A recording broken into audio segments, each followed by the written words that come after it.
Every couple experiences ups and downs over the years. Life's roller coasters, if you will.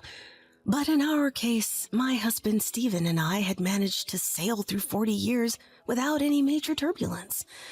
Or so I thought. Little did I know there was an unexpected stop waiting for us on this ride. Out of the blue, Stephen asked for a divorce. When he broke the news, he was holding a big bouquet of flowers. That day was his 65th birthday and his last day at work, having just retired. The bouquet, a gift from his colleagues, was a luxurious mix of calm colors, oranges, pale yellows, light blues, and whites. Seeing it, I couldn't help but think, wow, that looks expensive, like $200 to $300? Leave it to me to think about the cost at a moment like this. Stephen, grinning, handed me the bouquet and said, "Abigail, thanks for everything so far." I was a bit embarrassed. You see, Stephen had never given me flowers before. He's the kind of guy who thinks, why waste money on something you can't eat? His idea of celebrating something was usually eating something more extravagant than usual. When we were first dating, and I asked what he wanted for his birthday, he said, all-you-can-eat steak. Moreover, he's not the type to give gifts just to make someone happy. I had never even received a birthday gift from him, let alone flowers. So, when he gave me that bouquet on his retirement day, it was certainly surprising. Though he didn't buy them and probably thought inside, I don't need these flowers, I was still touched. Stop being so formal. You've worked hard all these years, Stephen. Now take it easy and do what you love, I said as I took the bouquet. That's when Stephen's expression changed, and he said, "Thanks for the housekeeping. We're done. I want a divorce." Stephen and I were high school classmates, and we started dating in our sophomore year. We broke up and got back together a few times, finally getting married on my 25th birthday. More than romantic feelings, we got married because we were like opposite-sex buddies who had fun together. We had 2 kids, but our parents were so eager to help with them that we never felt overwhelmed by parenting. Work, play, time with each other, time with separate groups of friends, we enjoyed it all. This, I guess, is why we avoided the usual marital issues. Except for that one time Stephen cheated on me in his 40s. I found out long after they had broken up, discovering pictures of them looking cozy on a company trip. It was a shock, even for a laid-back couple like us. When confronted, Stephen admitted it easily, saying they had dated for about 2 months after the trip, but had already broken up. "You were super busy with work, Abigail. Remember staying at that business hotel near your company? I just felt lonely and ended up cheating with a subordinate," he said nonchalantly. Maybe I should have expressed my hurt more at that time. But then he said, "You know what? I prefer you, Abigail.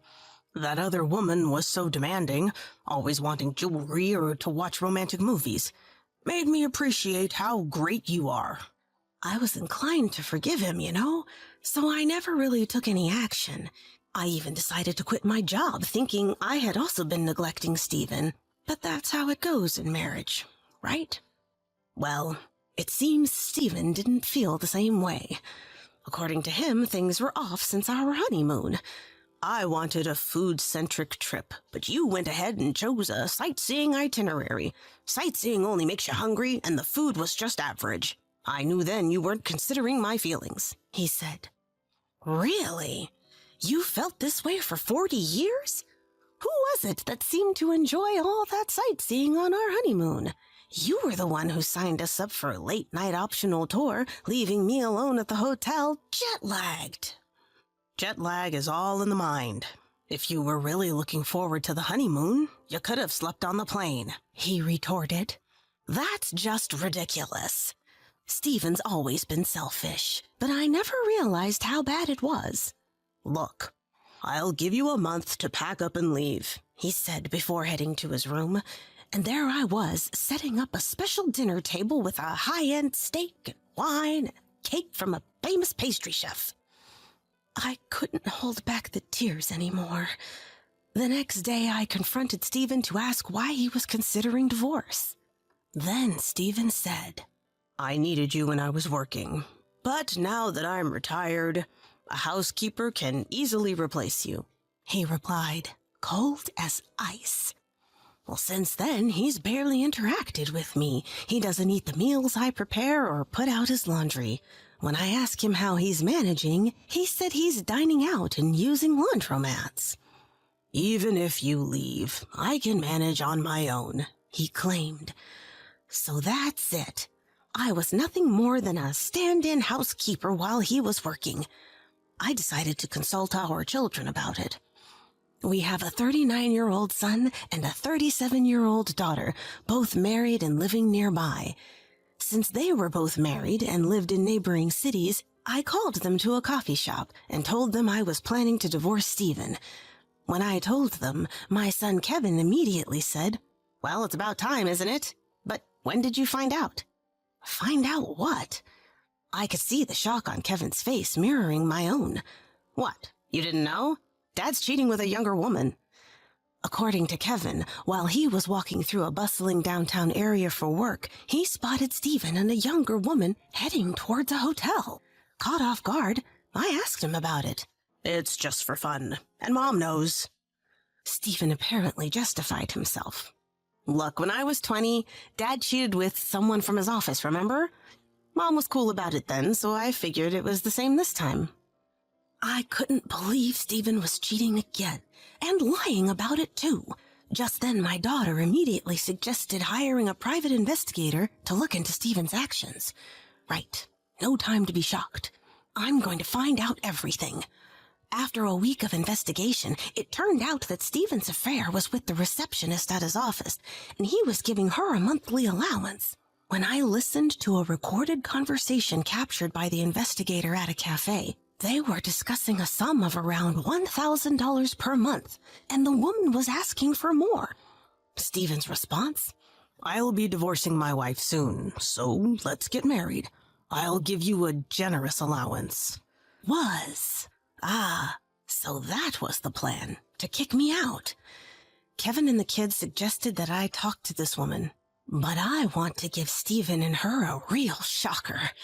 I scoured the internet and consulted with a lawyer friend to find the most impactful approach.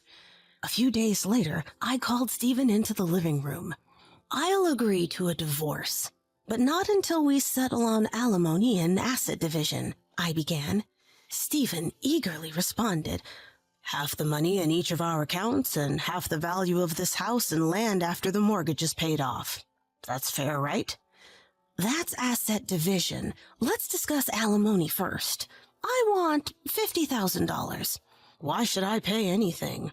Divorces aren't uncommon for people our age," he scoffed. That's when I showed him a few pictures of him in the act. "Now you understand why you have to pay alimony." I said all that, and Stephen looked stunned. "So, I also overheard your conversations with her. You've been giving her a $1,000 allowance every month. You plan to celebrate your 3-year affair and upcoming wedding with a trip, huh? That means you've been handing her $1,000 a month for 3 years. That money should have been part of our shared assets. I'll be including it in the division of property." That's not all. Stephen had been receiving his credit card statements by mail and left them unopened. I gathered them all and checked the contents. Just the bills I found totaled over $20,000. Hotel stays in Los Angeles, luxury brand shopping popular among women. All suspicious charges. I'll include that too. Oh, I also found a lease for an apartment dating back 3 years. You're the one renting it, but my investigator found out your mistress is the one living there. That rent will also be included in our shared assets. At this point, Stephen went pale.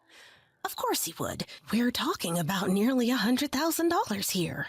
I later found out that Stephen only had about $50,000 in his account at the time. He thought he'd just have to pay me $25,000, but he's actually looking at a $150,000 total. meaning he owes me about $75,000. How much do you have in your account? I'm entitled to half of that, Stephen blurted out in desperation. I showed him my balance. About $70,000, so Stephen's share is $35,000. That means he'd still have to pay me $40,000. When I mentioned the house and land are also part of the assets, he freaked out. The house and land are under my name. They aren't shared property, he shouted. Too bad. The law says otherwise. Just to add one more thing, all the house repairs came out of my account. We've had to repair the house several times since we bought it used, remember? That adds up to around $50,000, so you owe me half of that too. Even if we sell the house and split the proceeds, Stephen shouldn't go into the negative. But thinking he would get all the money, he was really down. I couldn't help but laugh. Tough luck. Here's the divorce paperwork. I handed Stephen the divorce papers and saw a faint smile on his face, which I ignored. Will you fill it out now? I'm planning to submit it shortly. After I urged him, Stephen signed the papers on the spot. I immediately took them to the courthouse. I came back 30 minutes later to find Stephen sitting smugly on the sofa, thinking it was all settled. That's when I dropped one last bomb on him. About your retirement fund. Stephen looked smug. Too bad. I won't receive it for another 3 or 4 months. We'll be divorced by then, so it's not part of our shared assets. Just as I thought he'd say. I feigned surprise. What? That's terrible. How much are you getting? When I asked. $120,000. Pretty awesome, right? He looked proud. Well, that's average for a small business, so I'll get $60,000 of that then. Huh? Didn't I just say the money actually comes in after the divorce? Yeah, sorry to burst your bubble, but even after divorce, your severance pay is subject to property division. I looked it up online. There was a court case that decided retirement funds are up for grabs if a couple divorced within 5 years before retirement. So, unless you sell this house and land, you're going in the hole. And even if you do sell, I doubt it'll be enough to keep your affair partner satisfied for life. At this point, Stephen was speechless, his eyes widened and his mouth trembling. Poor guy.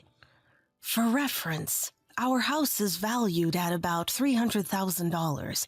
If we sell, we each stand to make around $150,000. However, Stephen's affair partner insisted on not selling, so begrudgingly I had to pay out $150,000. Add that to the $50,000 for the divorce settlement, Stephen ended up in debt for $200,000. His affair partner, who's still in her 30s, latched onto a senior like Stephen for that house. Even though it's old, it's a conveniently located single-family home in the city. Soon after remarrying Stephen, she moved her parents into that house with all of their belongings, no questions asked. So, instead of a leisurely life funded by his pension and property split, he has to support his young new wife and her parents and also pay off debt. In the end, it seems he had no choice but to get a new job. Looks like he's forced to look for another job even after 65. His expected annual income? Maybe around $30,000.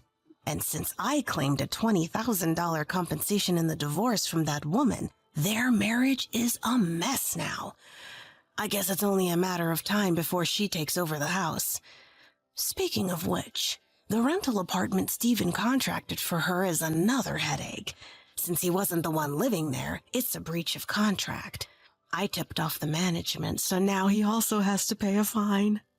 Just can't help but feel sorry for him. As for me, I've rented an apartment near my daughter's house and work a part-time job 3 days a week at a supermarket that hired me at 65. My granddaughter just started middle school and is going through her rebellious phase, but she feels bad for her divorced grandma and often comes to visit. I may have lost a husband, but I've gained more joyful times with my granddaughter. Right now, I'm pretty happy.